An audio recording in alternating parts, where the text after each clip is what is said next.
Welcome back to the Mountain Morning Show. We are so pleased to have in studio with us Jim Steenburgh. He is a professor of atmospheric sciences at the University of Utah and also author of this awesome book, Secrets of the Greatest Snow on Earth. Welcome to the show, Jim. How are you this morning? I'm doing good. How was your drive up the canyon? It was pretty cold, but unfortunately the heater in the car is working good today. Right. It is quite the drive sometimes for these recent mornings, but we're so pleased to have you here. Your book just came out this past year, and if there's anything that we love on this show, it's certainly the amazing snow that we have here. It's what we live for here at the station, so we're excited to hear some of your insights and go over some of the misconceptions and, of course, a review really of Utah weather and what makes it so special. So we'll just start from there. What is it about Utah weather that makes it, hence the title of your book, The Greatest Snow on Earth? Yeah, so chapter 1, that's what I talk about, it's what makes Utah snow the greatest on Earth. And a lot of people think our snow is so dry. And that's actually a little bit of a myth. The snow here is dry, but it's not exceptionally dry. You can find drier snow, for example, in parts of Colorado, parts of Wyoming, parts of Montana, even parts of the Great Lakes. If you go to the eastern United States, gets drier on snow on average in Utah. What makes things so special around here, especially when you're on the Cottonwood Canyon side of the Wasatch, is we get a lot of snow. I mean, there are places that get dry snow. They don't get anywhere near as much as we do. Right. We get frequent deep powder days. So if you go to a place like Alta, they average 18 days a year. I think it's about once every 5 days that they get 10 inches of snow or more. So deep powder dump there. And then it's how it falls during the storm and how it's stacked after the storm. The storms tend to be warm to start, and they start off with higher density snow, and then the snow gets drier over time, and that's ideal for ski flotation. And that's why Utah became the birthplace of deep powder skiing, and why the European Alps didn't. So. Yeah, well, let's compare Utah to the rest of the world. I mean, we have all these incredible international ski events that go on everywhere, even outside of Utah, of course. But describe the comparison between Utah snow and, say, Japan or Austria. Yeah, well, Utah gets great snow, and I talk about in the book, as a scientist, I can't tell you who has the greatest snow on Earth, because what's greatest, it depends. But we do have one of the best snow climates in the world. It's those places in North America. It'd be Utah, going up through Wyoming, the Tetons, they get great snow as well. Interior British Columbia, those are also places that are great for powder skiing. And then Japan. Japan, I always tell people, to me, that's the coolest snow climate in the world. And it's because they just basically get inundated in lake effect all winter long. They get a lot of snow, and it's just really exciting snow climate. If you go to Hokkaido Island, the northernmost island of Japan, in January, they average 150 inches of snow at 500 feet above sea level, compared to Alta, which is around 85 or 90 in January. So it's the surest bet for deep powder anywhere in the world. But their snow season is very focused, December, January, very intense, and they don't get as much in the shoulder seasons. You mentioned lake effect. Let's talk about the lake effect here in Utah and what really is going on there.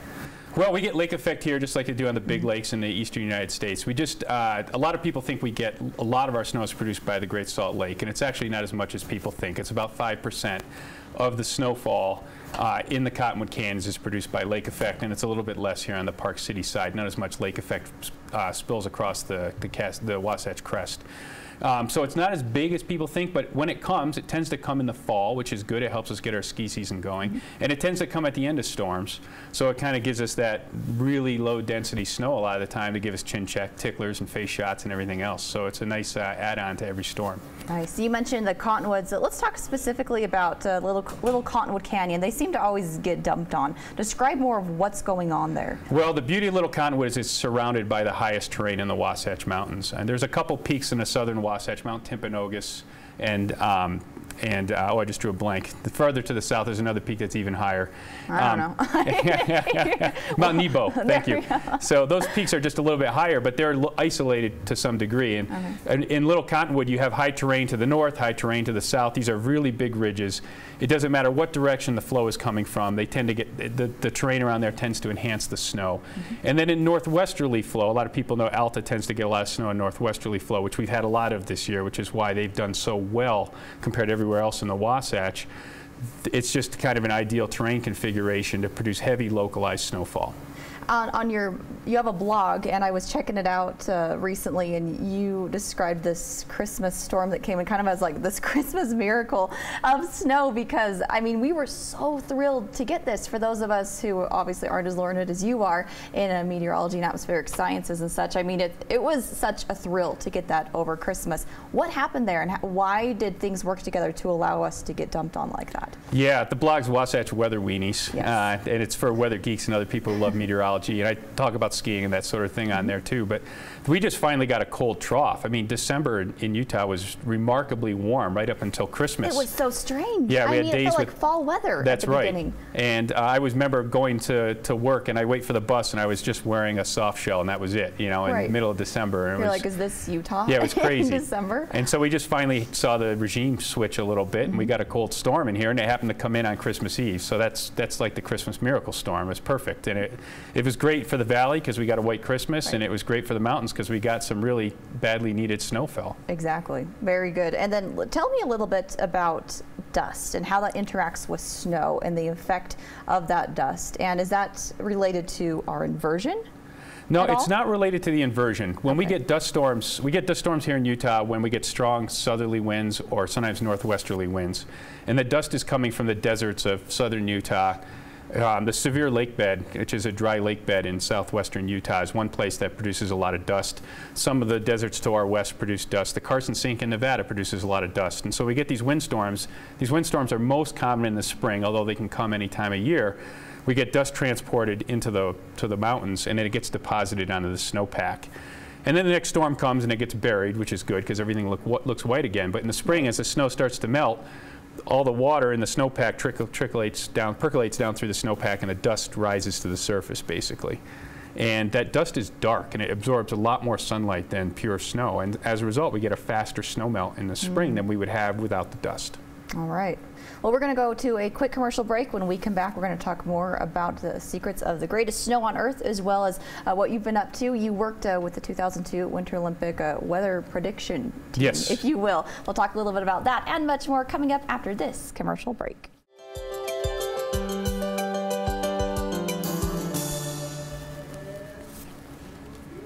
Welcome back to the Mountain Morning Show, continuing our conversation with University of Utah Jim Steenburgh, professor of atmospheric sciences, and nice to have you here with us. And this is his book. He is the author of Secrets of the Greatest Snow on Earth, and I am so thrilled to have you here once again. So thank you for sticking around a little bit longer for us, and let's jump right back into it. I mentioned before we went to break you were involved with the lead weather prediction team for the 2002 Winter Olympic Games. Yeah, I got involved in that right after I moved from the University of Washington to the University of Utah in the late 90s. I got to go to the 1998 Olympics in Nagano, Japan, and kind of see what they did for weather support. And then my group was specifically tasked with developing basically what we call numerical weather prediction models. These are the computer models you might hear about on TV, specifically for the Olympics and for the venues. And it's a big challenge. I mean, the outdoor events for the Olympics, whether it's the ski jumping or the men's downhill or the women's downhill, they're really weather sensitive, and so the forecasts have to be really pinpoint precise. I would think you would feel under a lot of pressure. I don't know, being on the weather prediction team. Is I develop all the tools, and then the people who are really good at forecasting come in, and then they use those. Right. But it was pretty it was somewhat stressful, but we had great weather for the games. You know, the best way to have a great successful forecasting for the Olympics is to have great weather, because then everybody's happy. I think they're like, great job, Jim. You did a great job predicting that. The most stressful thing we did was the closing ceremonies, which were held at the University of Utah. And they had a lot of stuff they wanted to do that required the winds to be weak. And there was a really strong cold front coming into the state. And we were very worried it was going to come in during the closing ceremonies, but it came in about 30 minutes after. That was our forecast. They were able to do all the fancy displays and get it done. So that worked out really well. That is a close call. That's incredible. I'm curious, what got you interested in weather and atmospheric sciences originally? Well, I grew up in upstate New York, and my family basically in the southern Adirondacks. And so we were cross-country skiers, and we were alpine skiers, and we did a lot of backpacking and canoeing. And you know, the Adirondacks have pretty crappy weather. They don't get a lot of snow. When they do get snow, it rains eventually. And so I was watching the weather all the time to try to figure out when the skiing was going to be good. And finally, I just decided, hey, I need to do this for a living. Makes perfect sense. There you go. And here you are now, here in Utah, at the University of Utah. Yeah, totally spoiled here skiing in the Wasatch. Right, I mean, right. Every now and then, I've been here 18 years, and every now and then, like this weekend on Sunday, I had one of the best backcountry ski days I've ever had. Nice. And you just pinch yourself that you live here, and it's a half hour from your house to be able to do that. That's so fantastic to hear. Wonderful. Well, along with our conversation from our first part of this interview, we were talking about Little Cottonwood. Tell me about historically, I guess, rather avalanche conditions, and what is being done to help with predicting those and keeping people safe at those resorts in that area. Yeah, Little Cottonwood is in a pretty amazing place. As you drive up the canyon there, you traverse, there's about 50 avalanche paths that either bisect the highway or cross into Snowbird Village or the town of Alta and affect those areas. And it has the highest avalanche hazard index in the United States, which is basically a combination of both the avalanche risk and the number of cars that are on the highway. So the men and women that are involved in avalanche control, both for the highway and for the ski areas, they do an unbelievable job there to keep the highway safe and keep the resorts as safe as possible.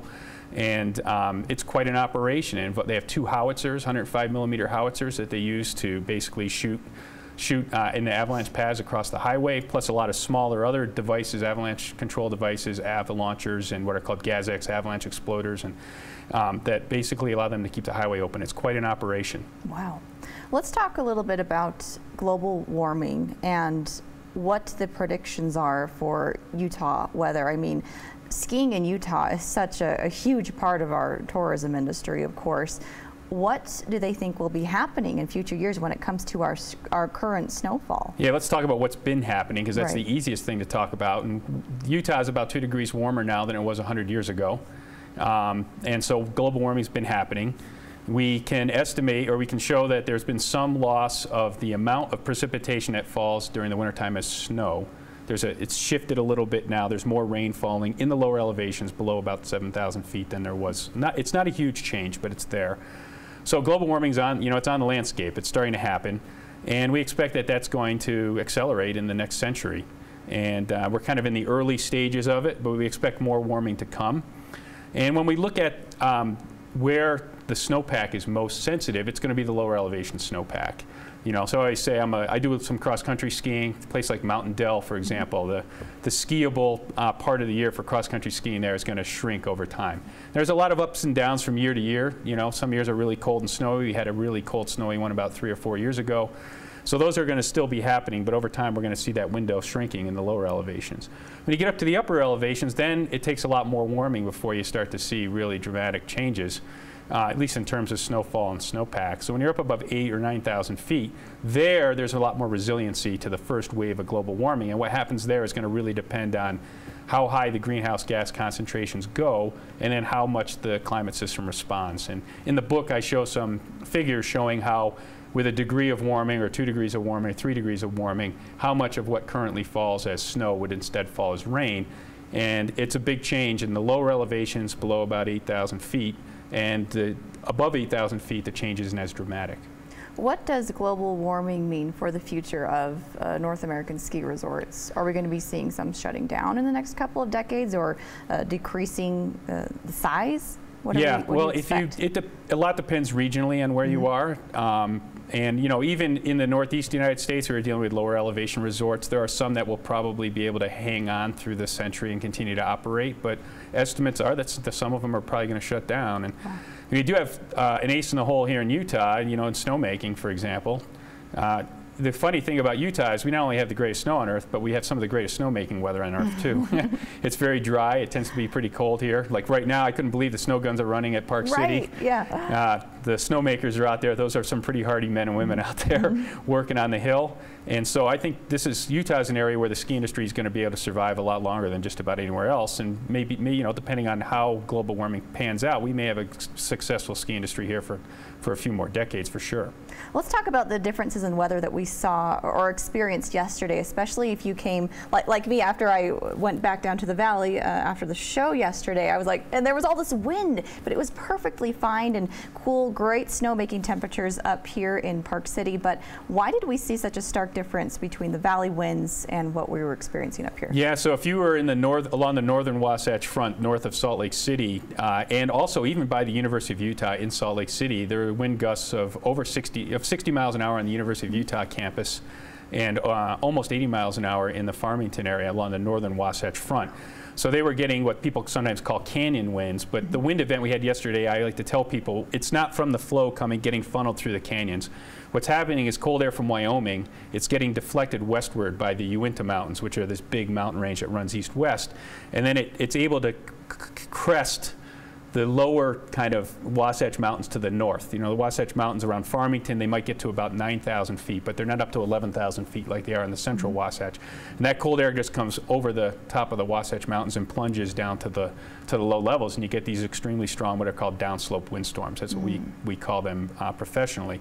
But then, yeah, what happens when you come down here into Park City is then that you're kind of to the south of that really strong easterly flow, and the winds aren't anywhere near as strong. And then the mountains in the central Wasatch are so high that the cold air just doesn't get it. It goes around them instead of over them. So if you go to a place like Sandy, the winds aren't blowing very hard at all. Right. So you just get dramatic changes. And usually, if you're driving along I-215, you know, and you're going from, say, Cottonwood Heights up to Mill Creek area, there's a huge change in the wind as you move through there. And that's because this cold air is able to sneak around the higher mountains and come through Parley's Canyon in that area where the crest of the Wasatch is lower, but it can't get over the higher Wasatch of the Cottonwoods. Even yesterday it was like 10 degrees warmer, I think, in Little and Big Cottonwood than it was on the Park City side of the range, because Park City's in this really cold air, but the Cottonwoods are protected from it a little bit. Well, this all explains why any of that snow I got over Christmas on my front yard was gone. It's gone, after all this wind. I was like, oh my goodness. I was thinking yesterday it's like North Dakota with mountains. Sure, there you go, exactly. Yeah. Very good. Well, let's talk a little bit about the lineup of your book. You mentioned some of the chapters in here, but if we're interested in getting this, you say this pretty much sold out over Christmas. Yeah, turnout was incredible, the interest in it, and so it sold out on Amazon, Barnes & Noble online, all the local bookstores sold out. But the good news is it's hitting all the stores again now. You can get it on Barnes & Noble online, and it's available for shipping on Amazon starting on the 2nd of January, so it's there. Very good. I'm going to mention a couple of the chapters here. We have Powder Prediction, Global Warming, Lake Effect, Alta Goes to War, and Beyond the Ropes. Just a couple of those chapters in there. And before I let you go, why Utah? Why is it that you love or are so fascinated by our weather here? Obviously, we've been talking about a lot of these differences, but clearly it's something you are passionate about, that you love. You're an outdoorsman, and you enjoy sharing it. Yeah, it's a general audience science book. It's written for anybody who loves skiing and loves deep powder skiing. And part of the reason I wrote it is it's a love affair kind of book. You know, it's a love story in some respects. It's all about what I love about skiing in Utah, but explaining why and helping people find deep powder, not just in Utah, but anywhere in the world. There's a chapter in there where I talk about snow climates all over the world, where to find snow in the Alps, that sort of thing. So it's just really my love affair of skiing and science.